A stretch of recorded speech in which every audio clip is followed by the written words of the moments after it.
समाजा हरे दंडवत मुनि सन्मानी निज आसन बैठे निहारी।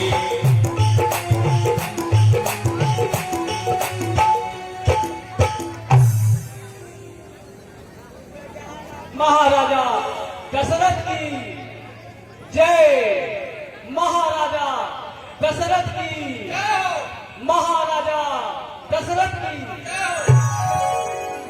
हे महाराज, आपके राजमहल में गुरु विश्वामित्र का आगमन हुआ है।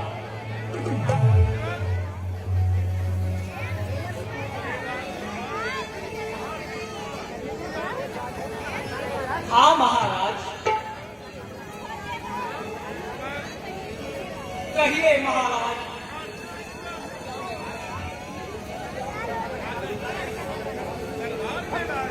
जैसी आज्ञा हो महाराज।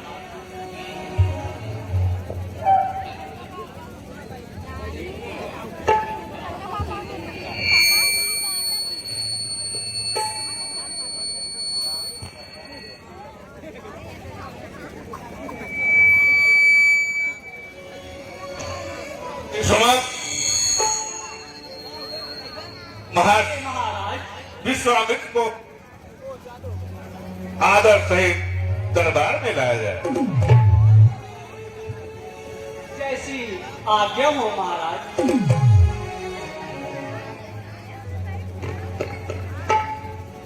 दशरथ का प्रणाम स्वीकार करिए।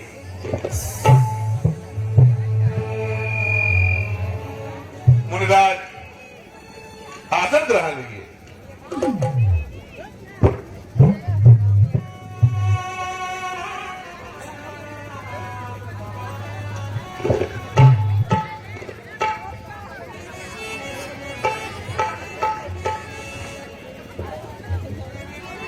मुनिराज भाग्य से मेरे हुआ है देव, भाग्य से मेरे हुआ है आगमन श्रीमान का। भाग्य से मेरे हुआ है आगमन श्रीमान का। अरे घर बैठे भक्त को दर्शन मिला भगवान का। गुरुदेव अरे हो गया आलोक पुरी, हाथ में आपसे। गुरुदेव हो गया आलोक पुरी, आत्मा में आपसे। अरे चरण रज पाठक प्रभु का छुट गया है।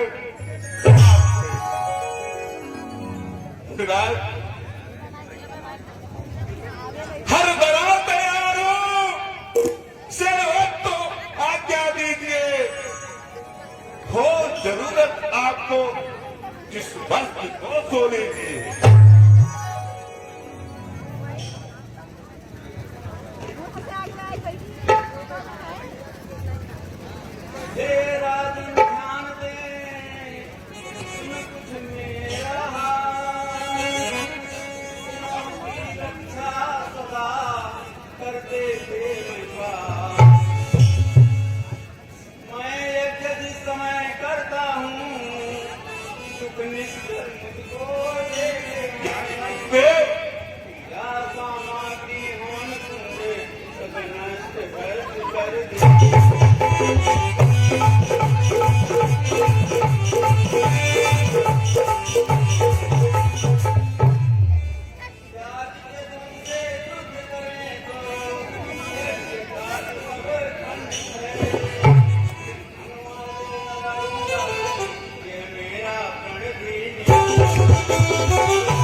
मैं तुमसे लेने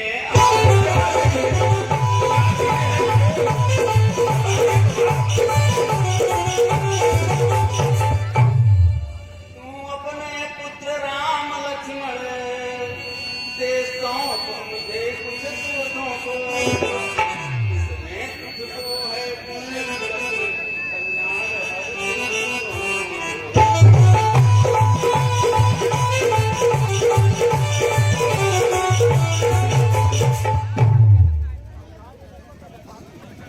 गुरुदेव बिना सोचे बिना समझे कहा हमने कि रक्षा कर दिखाऊंगा।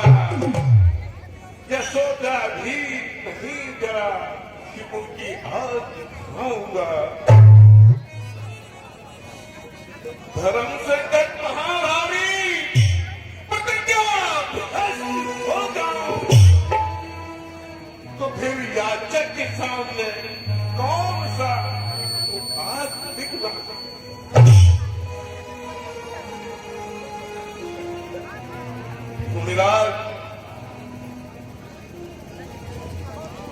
मुनिराज हे मुनिवारी दोनों बालक हैं। हे मुनिवारी दोनों बालक हैं। भोले भाले नादान।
बेला कुतवार नहीं। अरे आ गया हो तो मैं चला चलूं इतने भी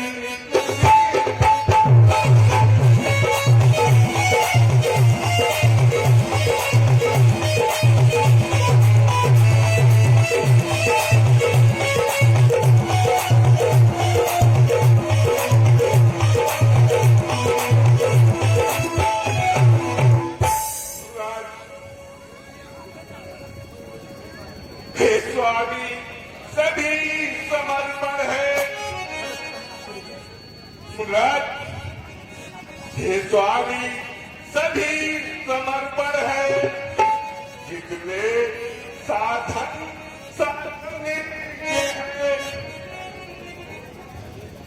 मुराद अरे प्रभु पितारी के वचन कहो विचारो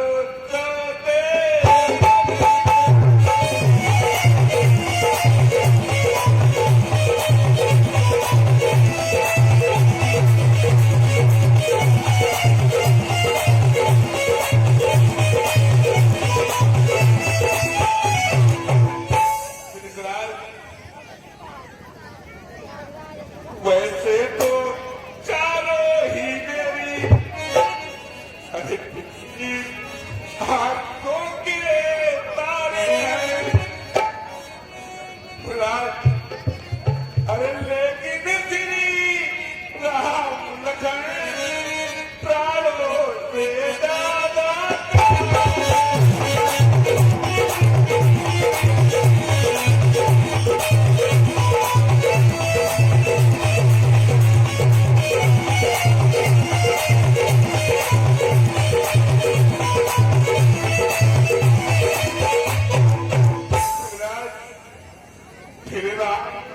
सदा सुख धाम मेरा गमारा है। अरे जब घर का वही चांदनी है जीवन का वही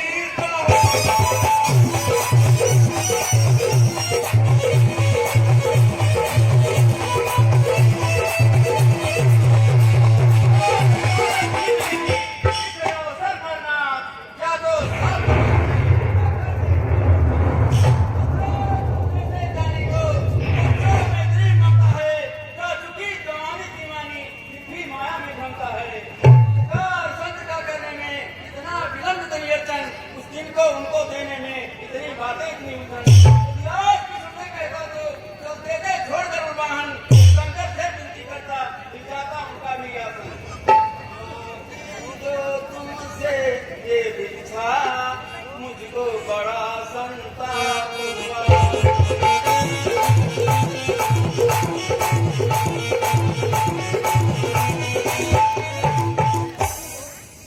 हुआ तुझे मुझको भी काट में पाप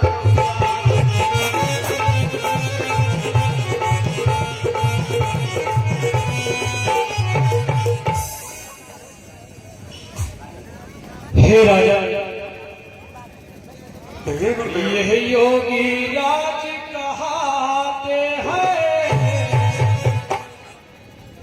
तुम इन पर कुछ संकोच न कर, वे बड़े उदारशीले मुनि हैं, तू किसी बात का सोच न कर।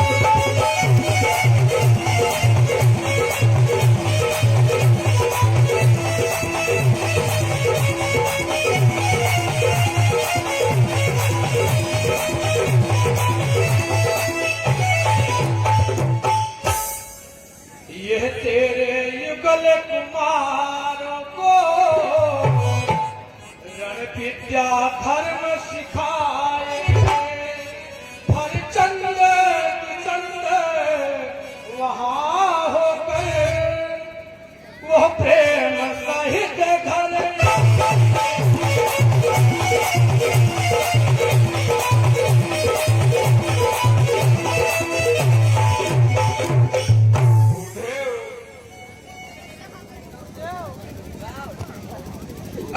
मुराद, अब मुझे नहीं शोक सुनता, दोनों पुत्र हुए संरक्षक बुनियाद।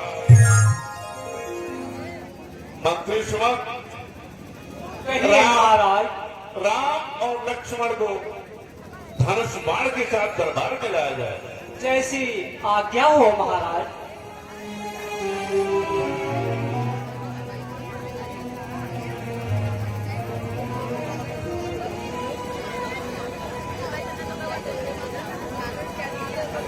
आयुष्मान आयुष्मान।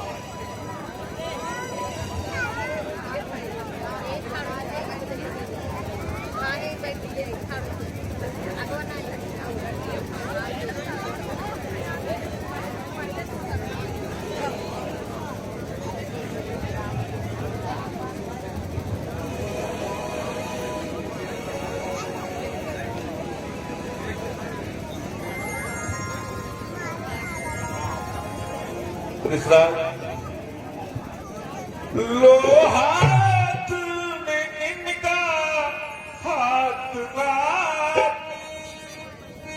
अरे लो हाथ में इनका हाथ ना, तो दो ही भोले बाबा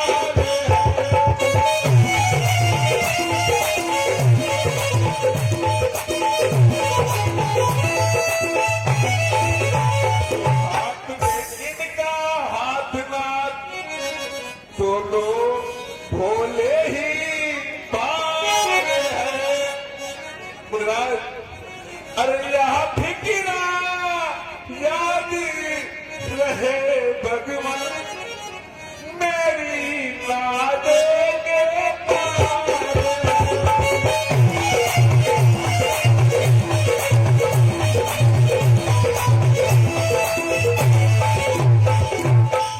जाइए बेटा राम लक्ष्मण।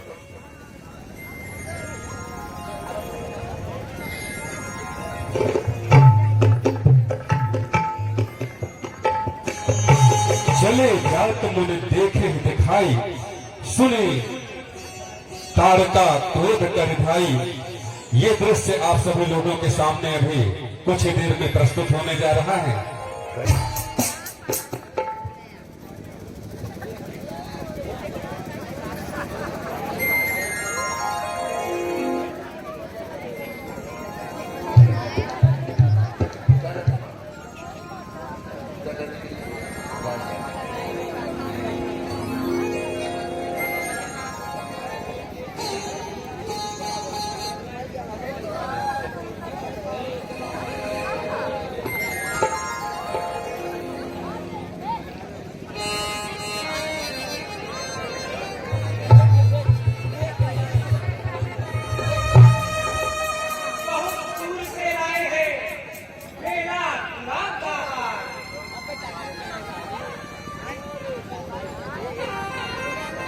गुरुदेव, आप निश्चय होकर यज्ञ करिए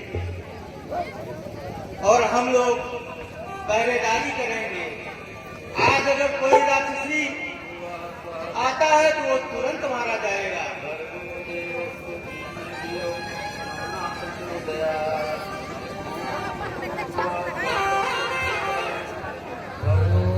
ओम भूर्भुवः स्वः तत्सवितुर्वरेण्यं भर्गो देवस्य धीमहि धियो यो नः प्रचोदयात्।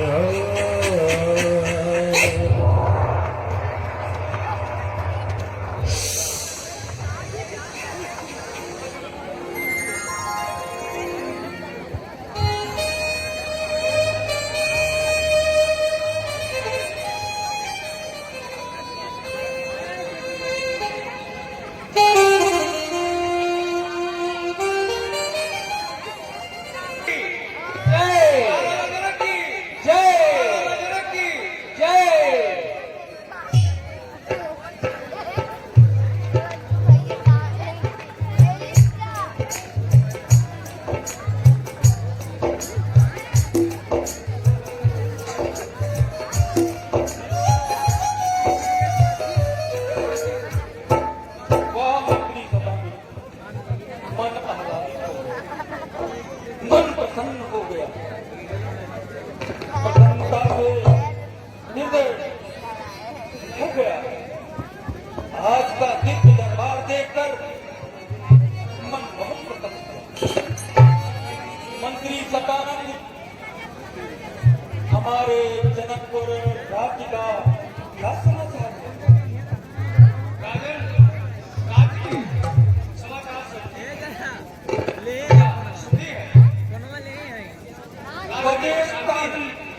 जुगल कर से नियम यही सदा से है। यदि प्रजा है राजा से तो राजा भी प्रजा से। प्रजा के सुख में ही तो राजा का सुख वास होता है। प्रजा के सुख में ही तो राजा का सुख वास होता है और प्रजा के हित में ही तो राजा का ये जप होता है। महाराजा जनक की जय हो। महाराजा जनक की जय हो। मंत्री सदानंद जी महाराज, आपको याद होगा जब हमारे राज्य में अकाल पड़ गया था। जी महाराज, उस समय हमने अपने राज्य के तमाम ऋषियों मुनियों से पूछ करके उस अकाल के निवारण के लिए एक उत्सुकता व्यक्त की थी। उस समय हमारे ऋषि मुनियों ने हमें बताया कि महाराज, आप अपने परिवारजनों के साथ अपने राज्य में सोने का हल करा, जिससे आपके राज्य के बड़े अकाल की दुविधा दूर होगी और आपका यह साम्राज्य पुनः खुशहाल हो जाएगा। मंत्री सदानंद हलो प्राण जिस दिव्य कन्या का उदय हुआ था, उस वैदेही का जिसने धरती का प्रस्फुटन कर इस धरती पर अवतार लिया। मैंने देखा मंत्री सदानंद, एक दिवस मैं अपने महल में भ्रमण कर रहा था। भ्रमण के दौरान मुझे बहुत आश्चर्य हुआ और उस आश्चर्य का कोई ठिकाना नहीं रहा। वह विशाल काय शिव धनुष जिन्होंने हमारे राज्य में श्री शिव जी ने उस धनुष की सुरक्षा के लिए हमें सौंप दिया था। जी महाराज। एक दिवस पुत्री वैदेही महल का शोधन कर रही थी। उस समय मैंने देखा कि पुत्री वैदेही ने बाएं हाथ से धनुआ को उठाया हुआ था और दाहिने हाथ से उस पृथ्वी का शोधन कर रही थी। पुत्री सदानंद, मेरा मन आश्चर्य से भर गया, मेरा मन आश्चर्य से भर गया और मैंने उसी क्षण मैंने मंत्री सदानंद प्रतिज्ञा की, जब इस कन्या के बाईं भुजा में इतना बल है तो जरूर ही यह कोई दिव्य कन्या है। अतः मैंने प्रतिज्ञा किया कि जो इस विशाल शिव जी के धनुष की प्रत्यंचा चढ़ा करके खंडन करेगा, उसी के साथ वैदेही का विवाह होगा। मंत्री सदानंद, जी महाराज। अतएव आप दिग दिगंतर समस्त ब्रह्मांड के समस्त द्वीप के भूमि पर जितने भी राजागण हो, मैं आपको आदेश देता हूं, आप जाकर के उन सभी राज्य के राजाओं को सूचित करो कि विदेह राज के दरबार में धनुष महोत्सव यज्ञ का अर्पण करना है। जहां तक भी आप जाएं, सूर नर गंधर्व कन्या वीर समस्त राजाओं को आमंत्रित करें, हमारे आदेश का अनुपालन हो। महाराजा जनक की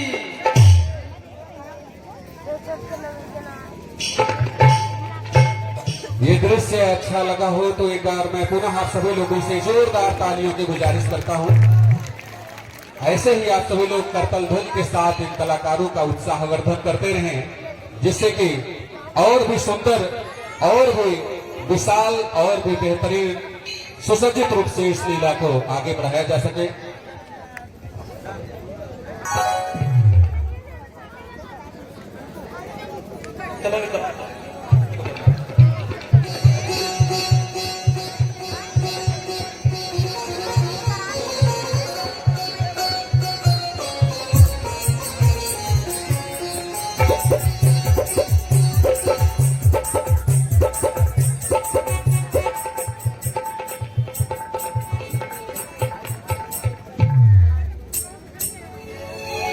प्रणाम गुरुदेव।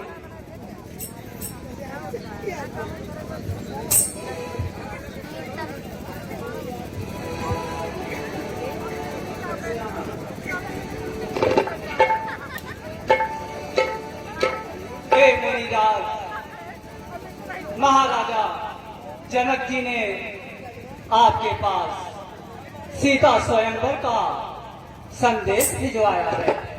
सुनिए मुनिराज। हे मुनिराज, जनक राज ने न्योता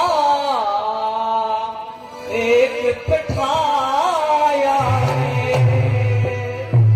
वैदेही सिर पर है तो शिव धनुष महारचवा।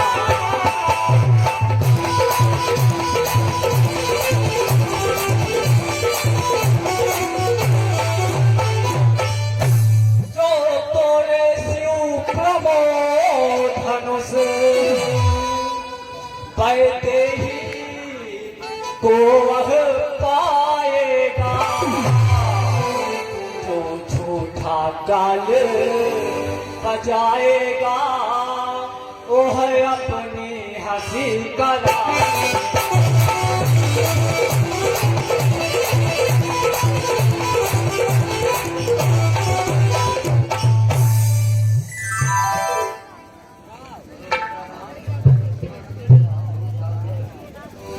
गुरुदेव, अब हमें आगे चलने की आज्ञा दिया जाए।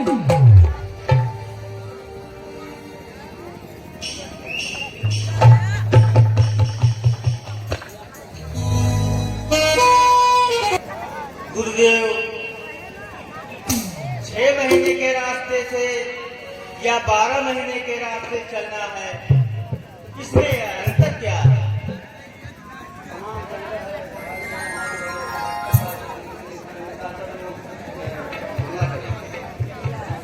गुरुदेव, अगर 6 माह वाले रास्ते में इतनी विडंबना है, इतनी राक्षसियों का दल है, तो हमें 6 माह वाले रास्ते से ही चलना चाहिए।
मैं तुम्हारा ही रास्ता देख रही थी।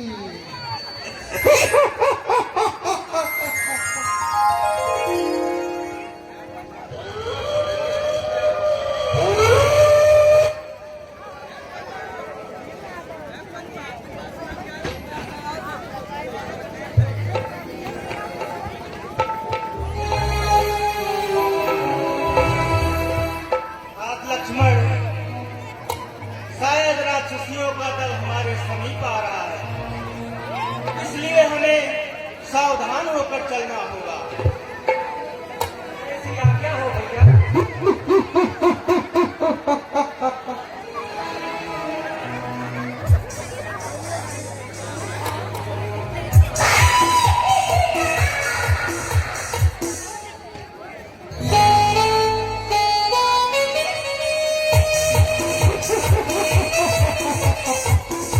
युद्ध के लिए तैयार हो जाओ। मैं तुम्हें खा जाऊंगी।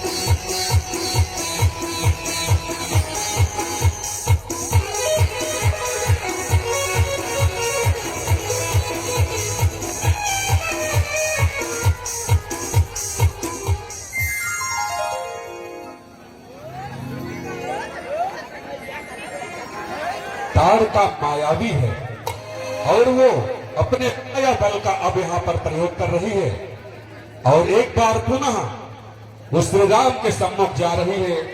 ये आसुरी शक्तियां जो रात्रि के समय अपना प्रभाव दिखाती हैं। ये रात्रि का समय है कारते।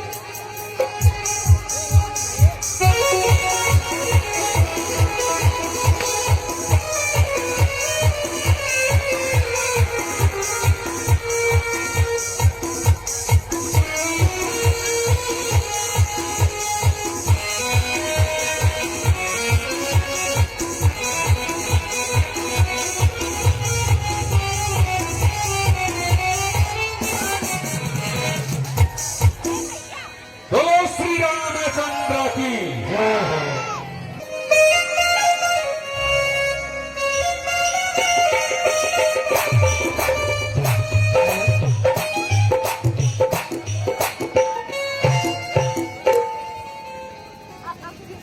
गुरुदेव, ये शिला कैसी दिखाई दे रही है? अच्छा गुरुदेव,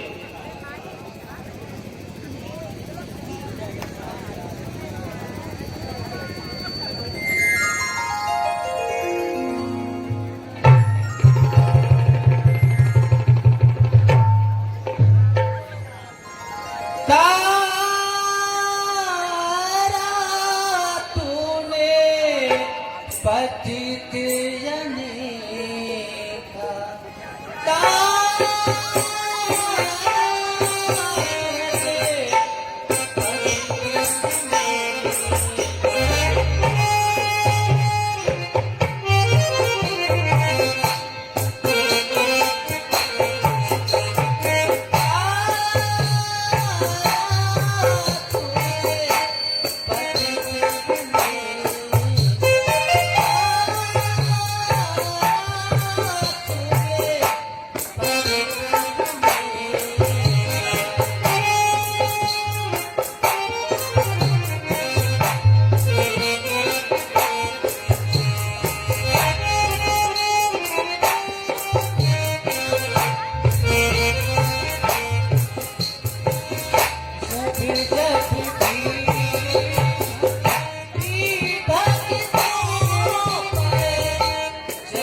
प्रभु, अब मैं अपने लोक को जानना चाहती हूँ कि मेरे लिए क्या आज्ञा है।